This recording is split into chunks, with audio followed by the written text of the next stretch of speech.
Le tour d'écrou, d'après Henry James. Interprétation Chloé Horry.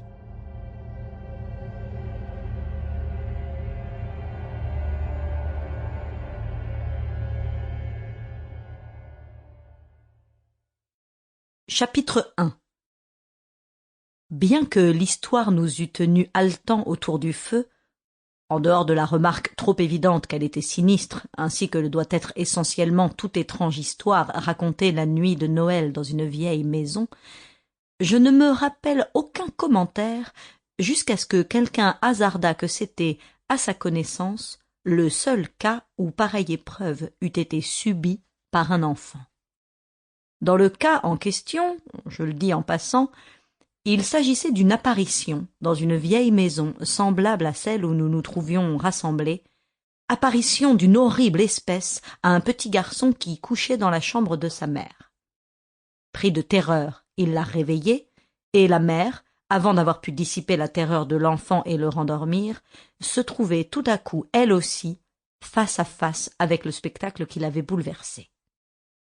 Ce fut cette observation qui attira, pas immédiatement mais un peu plus tard dans la soirée, une certaine réplique de Douglas, laquelle provoqua l'intéressante conséquence sur laquelle j'appelle votre attention. Une autre personne se mit à raconter une histoire assez banale et je remarquai qu'il ne l'écoutait pas.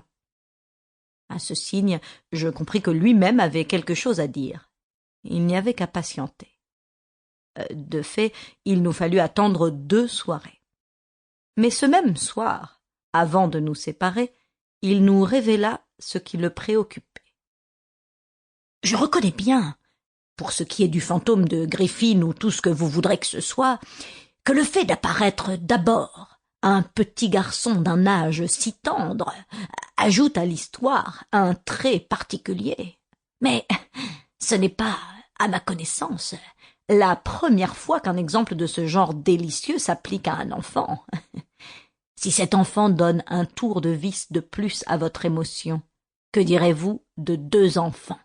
« Nous dirons bien entendu, s'écria quelqu'un, que 2 enfants donnent 2 tours, et que nous voulons savoir ce qui leur est arrivé. » Je vois encore Douglas.